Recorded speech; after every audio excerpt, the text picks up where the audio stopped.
Please sit down. Thanks. Sachin, tell me about yourself in brief. Sir मेरा नाम सचिन जाटव है, मैं ग्वालियर डिस्ट्रिक्ट से बिलोंग करता हूँ। मैंने सर इनिशियल एजुकेशन ग्वालियर से प्राप्त की, उसके बाद सर मैंने इंजीनियरिंग कंप्लीट की, मैकेनिकल इंजीनियरिंग पूरा चल रहा है, वहाँ से मुझे गोल्ड मेडल रिसीव हुआ था। उसके बाद सर मैंने आई टी दिल्ली से एमटेक किया है। मेरी कुछ हॉबीज जो परस्यू कर रहा हूँ, मुझे वॉलीबॉल खेलना पसंद है और वॉलीबॉल गाने आना पसंद है। और 2020 की परीक्षा में सर मेरा वेटिंग में फर्स्ट है, 2021 के अंदर second interview. So you are basically from mechanical engineering branch. जी sir. So why you have decided to take the stream for civil services? Sir actually initially sir मुझे साइंस में interest है, तो मैंने इंजीनियरिंग को ज्वाइन किया और मेरे फादर का भी इंफ्लुएंस है इंजीनियरिंग करने के लिए। और जब सर मैं एमटेक में था तो मुझे एहसास हुआ सर कि मैं इंजीनियरिंग की अपेक्षा में सिविल सर्विस में कंटिन्यू चला देता हूँ।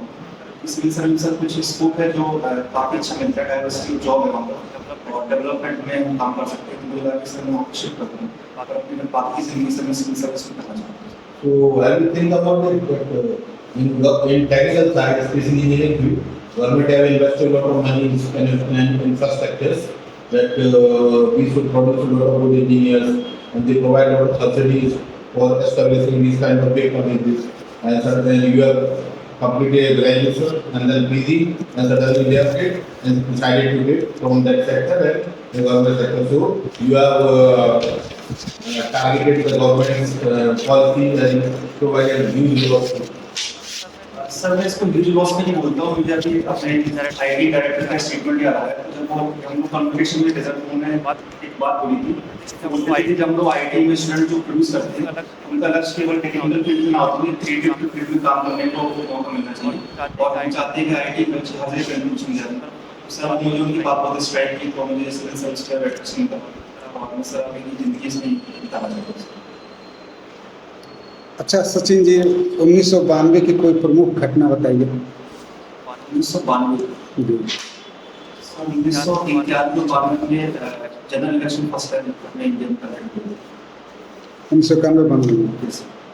जहाँ तक मेरी जानकारी है वो 51 में हुआ था। 1992 बोल रहे हैं सर, ठीक है। और 92 जी। सर 1992 में इम्पोर्टेंट इवेंट है, पहला इवेंट सर मुझे याद आ रहा है कि कहीं ना कहीं भारतीय राजनीति को बहुत प्रभावित किया था।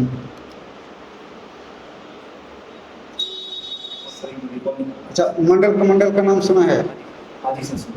क्या है ये मंडल? सर 1979 में बीपी मंडल कमेटी स्टैब्लिश हुई। नहीं, सर की बात को सुनना, मंडल और कमंडल दो वर्ड जोड़ के सर ने बोला। मंडल कमेटी में कमंडल नहीं, ठीक है बताइए, चलिए मंडल पर।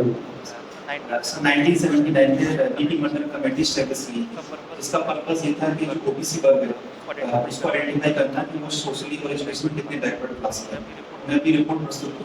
1992 में बीपी से गवर्नमेंट ने उसको कुछ इम्प्लीमेंट करवाया और 27% रिजर्वेशन 92 में करा सर। क्या मैं बात करूं बीपी से गवर्नमेंट कब थे वीपी सिंह सरकार कब से कब तक थी? सर एग्जैक्ट डेट याद नहीं। 92 में तो पीवी नरसिम्हा राव प्रधानमंत्री 91 में प्राइम मिनिस्टर नरसिम्हा राव थे, 91 to 96। 91 डेट याद है, बीपी से गवर्नमेंट ने उनको इम्प्लीमेंट किया। नहीं, उनका टाइम तो लाया गया था, बातचीत हुई और खूब यानी कि आत्मदाह हुए। बाद में ये जो लागू करवाया गया वो पीवी नरसिम्हा राव सरकार के समय पर। सॉरी सर मैं बात करना जी। 1989 फिर 3-4 साल मामला कोर्ट तक चला, फिर 93 से तब जाके इसको इम्प्लीमेंट हुआ था, है ना। चलिए खैर अच्छा, अभी आपको क्या लगता है कि भारतीय राजनीति को प्रभावित करने वाले तत्व कौन कौन से हैं? भारतीय राजनीति को अभी प्रभावित करने वाले तत्व कुछ इम्पोर्टेंट है सर, जैसे कास्ट बहुत बड़ा फैक्टर है जो भारतीय राजनीति को प्रभावित करता है। रीजन बहुत बड़ा फैक्टर है जो भारतीय राजनीति को प्रभावित करता है। इसके बाद रिलीजियस एफिलिएशन जो लोगों का होता है काफी इफेक्ट करता है पॉलिटिकल सिचुएशंस। जबकि हमारे भारतीय संविधान में प्रावधान तो ये है कि लिंग, जाति, धर्म मतलब बिना किसी भेदभाव के यानी कि लोकतंत्र को संचालित किया जाएगा और यही फैक्टर ज़्यादा काम कर रहे हैं। तो कहीं ना कहीं हम जो मूल धारणा थी ना उससे हट गए ना। सर आपकी बात काफी हद तक सही है। संविधान हमें अलाउ करता है कि लिंग, कास्ट और जेंडर के बेस पर कहीं से भी डिस्क्रिमिनेशन नहीं होनी चाहिए और इसकी पॉलिटिकल एफिलिएशन भी नहीं होनी चाहिए। और क्योंकि सर इसका एक प्रमुख कारण ये भी है कि 1947 से लेकर अब तक जो एजुकेशन का फिल्ट्रेशन होना चाहिए कम्युनिटी में वो डिस्ट्रीब्यूटेड हो नहीं पाया। तो अभी भी कुछ कम्युनिटी में ऐसा रहता है कि वो जब पॉलिटिकल एफिलिएशन रखते हैं कास्ट और रिलीजन को ज़्यादा इम्पोर्टेंस देते हैं बाद में एजुकेशन से। पर सर धीरे धीरे इम्प्रूवमेंट हो रहा है। अब अगर देखा जाए तो जो आजकल के जो प्रमुख लोग हैं वो एजुकेशन बैकग्राउंड को देखकर उनके ट्रैक रिकॉर्ड को देखकर वो भी डेली अपना अपनाते हैं। अच्छा बताएं, गांधी जी की विचारधारा, सुभाष चंद्र बोस की विचारधारा और भगत सिंह की विचारधारा, इन तीनों की मतलब विचारधारा में क्या बेसिक डिफरेंस था? जी सर, अगर हम गांधी जी की विचारधारा की बात करें तो उनकी सबसे इम्पोर्टेंट विचारधारा ये थी कि वो सत्य और अहिंसा को इम्पोर्टेंस देते थे। उनका मकसद ये था कि हम फ्रीडम तभी प्राप्त कर सकते हैं जब हम सभी लोग को अपने साथ लेंगे। तो मास स्ट्रगल बिलीव करते थे। जबकि भगत सिंह की बात करें तो इंडिविजुअल स्ट्रगल की बात करते थे। वो कहते थे कि अगर हिंसा की अपनानी पड़े अगर हमें स्ट्रगल के लिए तो जायज़ है क्योंकि आज़ादी इम्पोर्टेंट है। अगर हम सुभाष चंद्र बोस की बात करें तो उन्होंने बोला था कि हमें स्ट्रगल के माध्यम से फ्रीडम मिलेगा, इसलिए उन्होंने आर्मी स्टैब्लिश की और उन्होंने आर्मी के मीडियम के थ्रू हम इंडिपेंडेंस प्राप्त कर सकते हैं। ये उनकी सोच थी। तो आपकी नज़र में तीनों विचारधाराओं में सबसे अच्छी कौन सी थी? सर ये विचारधाराओं में अगर मैं बोलूँ सर तो मेरे अकॉर्डिंग महात्मा गांधी जी के सबसे। क्यों? क्योंकि सर अगर हम रेवोल्यूशन की बात करें और इंडिपेंडेंस की बात करें तो अल्टीमेटली सर हमें ये भी समझना चाहिए कि हम जब इंडिपेंडेंस प्राप्त करेंगे तो उसका जो एंड रिजल्ट होगा वो किस बेस पर प्राप्त होगा इम्पोर्टेंट है। अगर हम सत्य अहिंसा के रास्ते पर अगर इंडिपेंडेंस मिलेगी तो आने वाली जनरेशन को जो एडवांटेज मिलने वाली है और जो सीख मिलने वाली है वो बहुत इम्पोर्टेंट है। लेकिन अभी आपने कहा कि गांधी जी सत्य और अहिंसा पर जोर देते थे और वही गांधी जी 1942 के भारत छोड़ो आंदोलन में करो और मरो का नारा देते हैं। सर इसके इम्पोर्टेंट कारण ये है कि 1942 का जब स्ट्रगल स्टार्ट होने वाला था तो उससे पहले गांधी जी को अरेस्ट कर लिया गया था।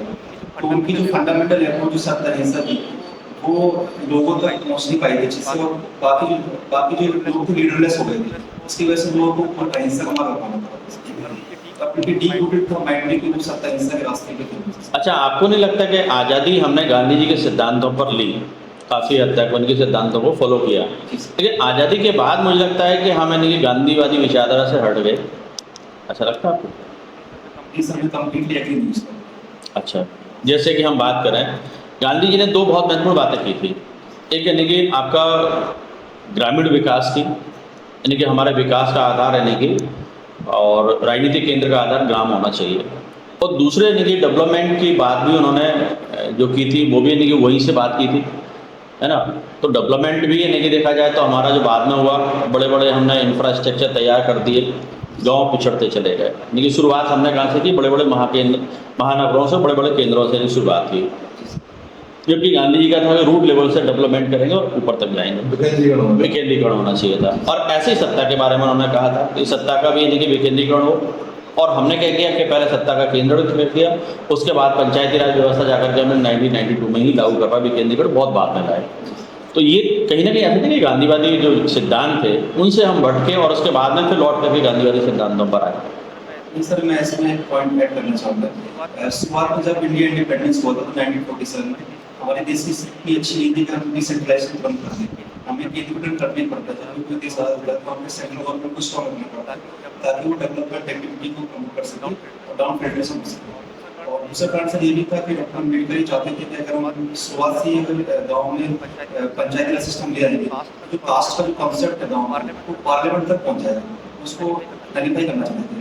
तो उनके आर्गुमेंट को उन्होंने समझना माना गया कि हम अभी पंचायत सिस्टम को भी नहीं लाना चाहते और केंद्रीय सरकार को ये प्रमोट करेंगे। और धीरे धीरे सर जो एहसास हो जब आगे गवर्नमेंट आई 1965 में भी प्रमोट किया गया कि पंचायती राज लाना चाहिए। उसका राजीव गांधी गवर्नमेंट ने 65 अमेंडमेंट से उसको लाने का प्रयास किया। धीरे धीरे सर हमें 40-50 साल बाद एहसास हुआ कि अब गाँव की स्थिति सुधारना जरूरी है और कास्ट का जो एंगल है वो काफी डाउन हो चुका है। इसलिए उन्होंने सर 1993 के आसपास जो अमेंडमेंट में 73 तो आपको क्या लगता है कि जो कास्ट है वो हमारे डेवलपमेंट में कहीं एक बहुत बड़ी रुकावट है? निश्चित रूप से।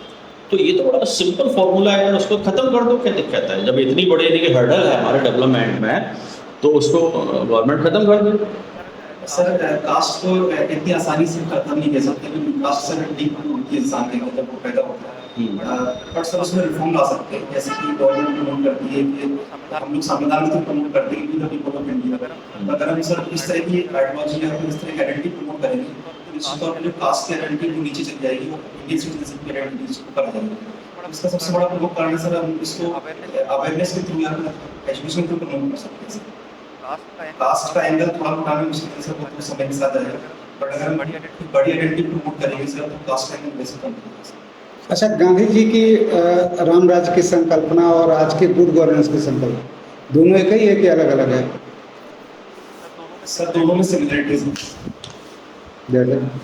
सिमिलरिटी सर ये है कि राम राज्य में ये बताया जा रहा है कि जो लोकल गवर्नमेंट जो होती है वहाँ पर सारी व्यवस्था होनी चाहिए और सभी लोगों को आज़ादी मिलनी चाहिए अपने काम करने के लिए। बट एक डिफरेंस सर ये है कि जो गुड गवर्नेंस होता है उसमें हम लोग प्रमोट करते हैं कि इफेक्टिव इम्प्लीमेंटेशन हो चाहिए प्लान का, ताकि ग्रासरूट लेवल पर सभी को सुविधा मिल सके। एक डिफरेंस सर ये है कि जो गुड गवर्नेंस है कॉन्सेप्ट उसमें स्टेट मशीनरी जिम्मेदार होती है सारे डिस्ट्रीब्यूशन करने के लिए। बट राम राज्य की संकल्पना जो गांधी जी की थी उससे बोलती थी कि स्टेट एक सूरलेस मशीन है, उसको मॉडल नहीं होना चाहिए।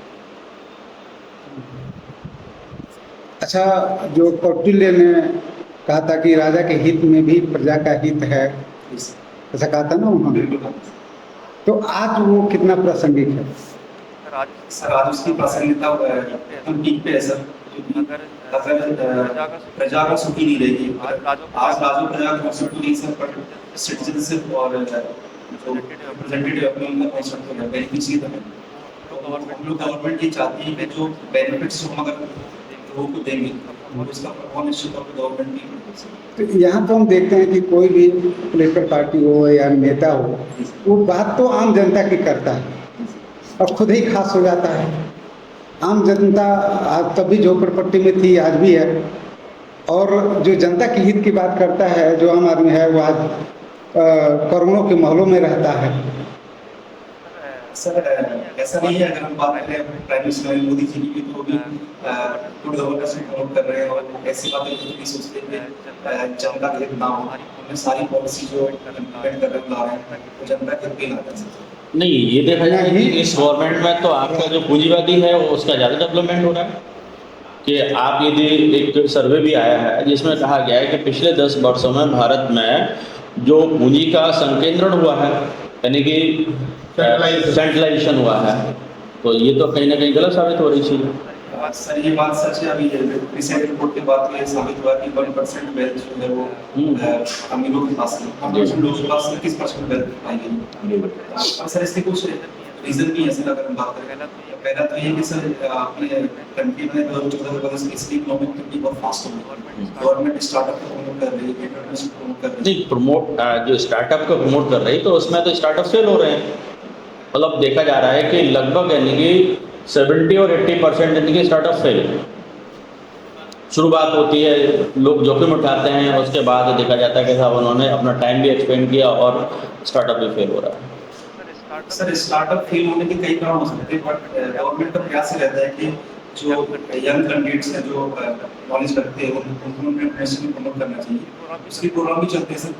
दूसरी बात सर ये है कि चूंकि अपनी कंट्री डेवलपिंग स्टेज में होती है, तो जिसके पास ज़्यादा ह्यूमन रिसोर्स होते हैं, इंटेलेक्चुअल कैपेबिलिटी होती है, तो उसको सेटअप करना उसके लिए आसान होता है। थोड़ा सा वेल्थ उसकी तरफ ज़्यादा चली जाती है। धीरे धीरे सर अगर ह्यूमन रिसोर्स डेवलपमेंट हर जगह फैलेगा, डेमोग्राफिक डेवलपमेंट हर जगह आ जाएगा, तो जो लोअर स्टैंडर्ड के लोग हैं ना, उनके पास नहीं, ये गवर्नमेंट की जिम्मेदारी होना चाहिए ना। बहुत सारे लोग देखे जाते हैं कि जिनके पास में अच्छा ब्रेन है, अच्छे टेक्निक है, बट उनके पास में वेल्थ बिल्कुल है ही नहीं है, पैसा नहीं है, तो वो गवर्नमेंट उस स्किल को और ज़्यादा अच्छे से प्रमोट कर सकती थी ना। अपना खुद नहीं कुछ स्टार्टअप करके उसमें ऐसे लोगों को लेकर के, भाई जिनके पास में अच्छे आइडियाज़ हैं बट उनके पास में कुछ भी नहीं आइडियाज़ के अलावा, तो रिसोर्सेज तो गवर्नमेंट को अवेलेबल करवाना चाहिए ना।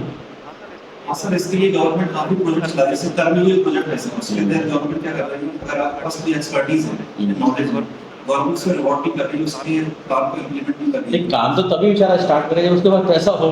सिर्फ दिमाग है, पैसा है ही नहीं बेचारे के पास में।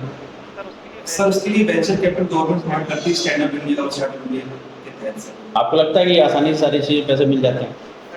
सर डिफिकल्टीज होती है बट सिंगल विंडो क्लियरेंस का भी कॉन्सेप्ट गवर्नमेंट लेके आती है, डिफरेंट मिनिस्ट्री में सिंगल विंडो क्लियरेंस भी आ रहा है और रोल भी आसानी से मिलना है सर, तो प्रमोशन तो उस चीज़ का होगा सर। अच्छा अच्छा। और ये एक प्रशासन में और शासन में बहुत बड़ी समस्या है भ्रष्टाचार। जी सर।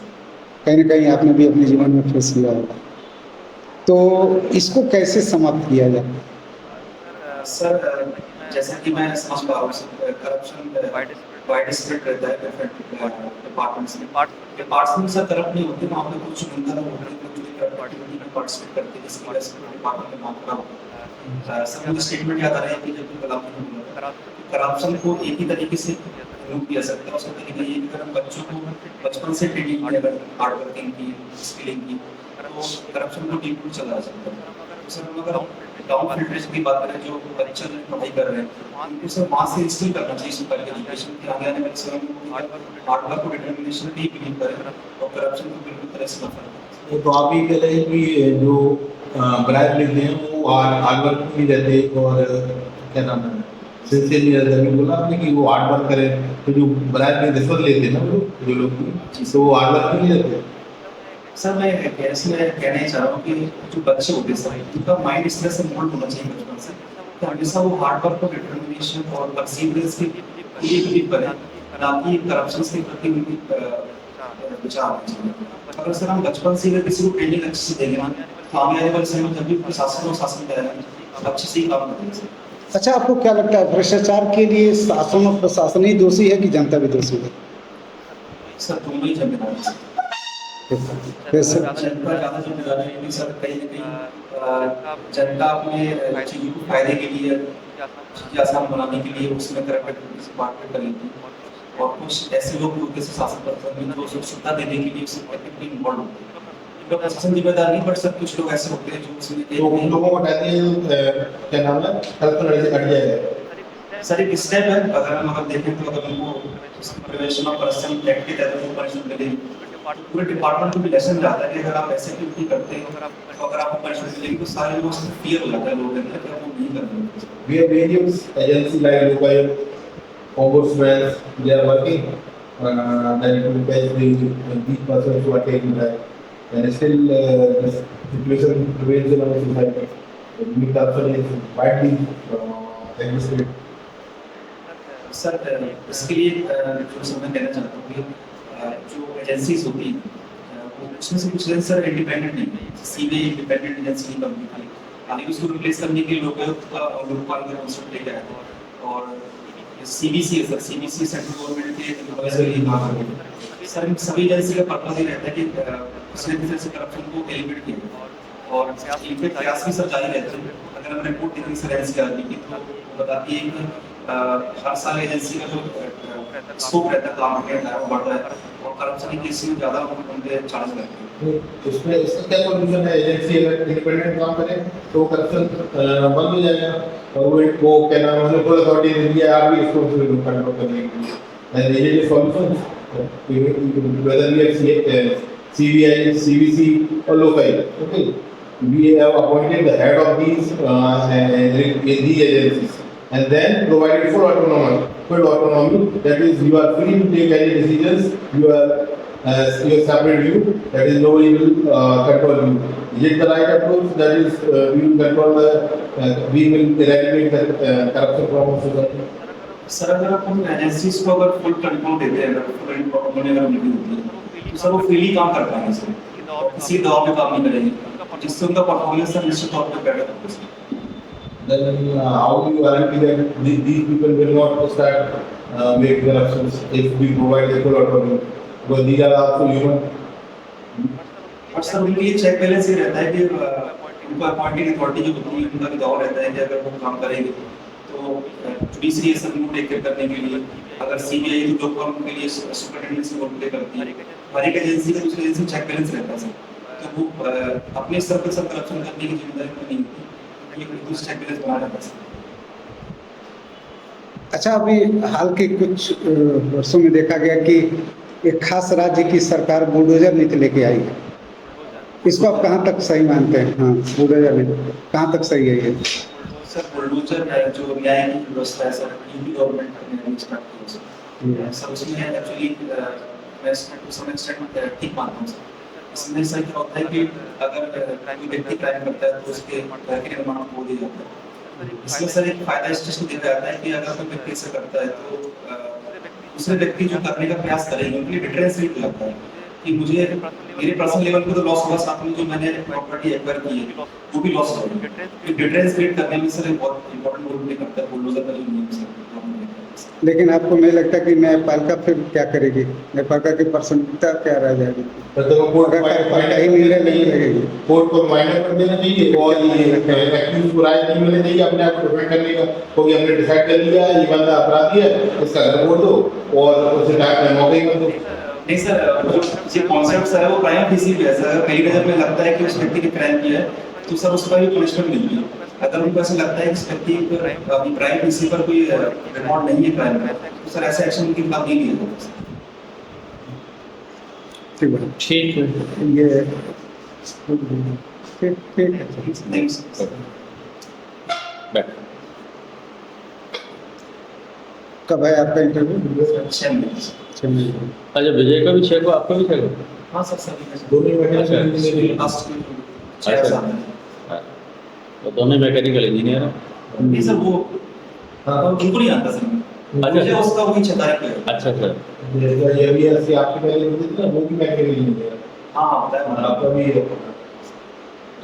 आज कुछ आंसर तो मुझे बहुत अच्छे लगे आपके यार, मजा आ गया और कुछ चीज़ों में आप भटक गए थोड़े से, है ना। जैसे गांधी जी, सुभाष चंद्र और भगत सिंह की विचारधारा बढ़िया था आपका कॉन्सेप्ट, और उसमें गांधीवादी सिद्धांतों की जो मैंने बात की थी ना, उनको भी आपने बहुत बड़े अच्छे तरीके से, आज़ादी के बाद क्या परिस्थितियाँ थी वो ठीक था आपका।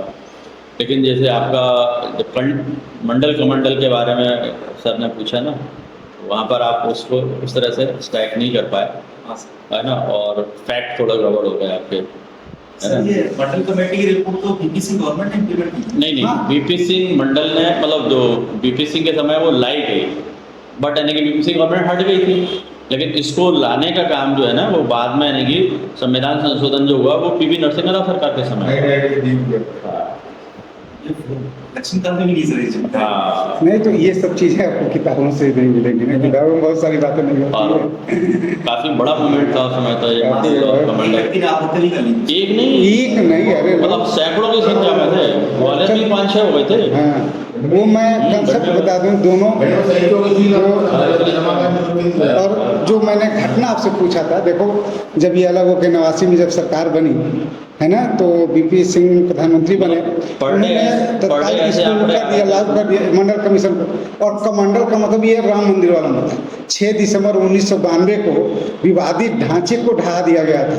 और ये दोनों ही उसमें 89 से लेकर के और 93 तक, इन 4 सालों तक मंडल और कमंडल ने बहुत प्रभावित किया। और तभी से लेके विगत 34-35 सालों में जाति और धर्म की भूमिका बहुत बढ़ गई है भारतीय राजनीति में। मतलब ये क्या नाम है, इसको सपोर्ट करना चाहिए क्या नाम है, ये बुलडोजर वाली, लेकिन उसमें है तो वही है जिसके बाद मतलब एक क्रिमिनल हिस्ट्री है उसकी जो कर रहा है, ये बहुत सीरियस क्राइम किया है, एक बड़ी सोसाइटी को अफेक्ट कर रहा है, ऐसा नहीं कर रहा किसी ने इसको मार दिया वो कर दे, और मास लेवल पे आगे आउटरीच हो रहा है ना, तब वो डिसीजन लेते हैं तोड़ देगा। ऐसा नहीं है कि इसने किसी ने यहाँ मर्डर कर दिया तो उसका घर फोड़ा ही नहीं कर रहे, मुझे दिख रही है इस पर क्रिमिनल हिस्ट्री है। अब इसे पाल के रखेंगे, जुडिशरी रखेंगे, 10 साल तक पालेगी, उसके बाद 5 साल की सजा दे देगी, काम घटा वो पैरेलल। बस इसमें प्रॉब्लम ये है, पैरेलल अपनी मिली चला रहे हैं। मुझे लग रहा है आपको डिफरेंट करनी चाहिए, इसमें मिडिल टर्म लेके चलना नहीं जैसे कुछ चीजें ऐसी कमी हो रही है तो क्या है, फिर जुडिशरी कंसेप्ट भी खत्म हो जाएगा कि मतलब एक्टिविस्ट को उसका अधिकार देना कि हम निर्दोष हैं, तो हमने खत्म कर दिया ना, हमने जजमेंट दे दिया, यही है बस, उसने क्या किया छोड़ दो। मतलब हर मामले में तो नहीं हो सकता है, बट यानी कि कुछ बड़े बड़े मामले हैं। ठीक रहा बड़ा। और सर इम्प्रूवमेंट क्या, चूंकि वहाँ पर चलो कितना आप कहाँ से पता नहीं, इंटरव्यू के समय क्या पूछ रहे क्या कर आज की स्थिति में तो भरसक आप जो आज जो आपने दिखाया, एक धैर्य के साथ चीज़ों को सुना, मंथन किया, फिर रिप्लाई किया, और यही वो चेहरे पर मतलब हल्का पहले मुस्कान, तनाव नहीं आने बहुत देना improve है ना। दिए आज मुझे एक्सीलेंस पोजीशन दिखाई दी मुझे आपकी। हाँ Excellence मतलब है। पहले की तुलना में जो हाँ, पिछले हाँ, हम लोग इंटरव्यू बहुत ले रहे थे शानदार। 2020 वाला, उसकी तुलना में एक बहुत ज्यादा। हाँ आज एक मैच्योरिटी, एक कॉन्फिडेंस बिल्कुल। आपके अंदर था जो उसमें पहले क्या रहता था कि आपके जैसे जवाब देते थे ना तो बड़े हड़बड़ी रहती थी कि आंसर को फिनिश करें। आज आप आंसर देते समय एंजॉय कर बड़ा हाँ एकदम कूल डाउन होके उसको दबा भी नहीं आ रहे हो आज। मतलब जो इम्प्रूवमेंट होना चाहिए वो था फर्स्ट डे से था। लेवल ऑफ कॉन्फिडेंस ठीक था हाँ। और ये क्वेश्चन अच्छा पहले आपको आंसर आते थे तो आंसर आप क्या तुरंत फिनिश करना चाह रहे थे यदि आप ये बोल दिया एकदम से हमने आंसर इसको दाग दो, लेकिन आज बिल्कुल एक मेच्योरिटी के साथ में आप आंसर कर रहे थे, बड़े अच्छा शानदार। बस यही चीज़ बना कर रखो, बहुत अच्छे मार्क्स मिलेंगे।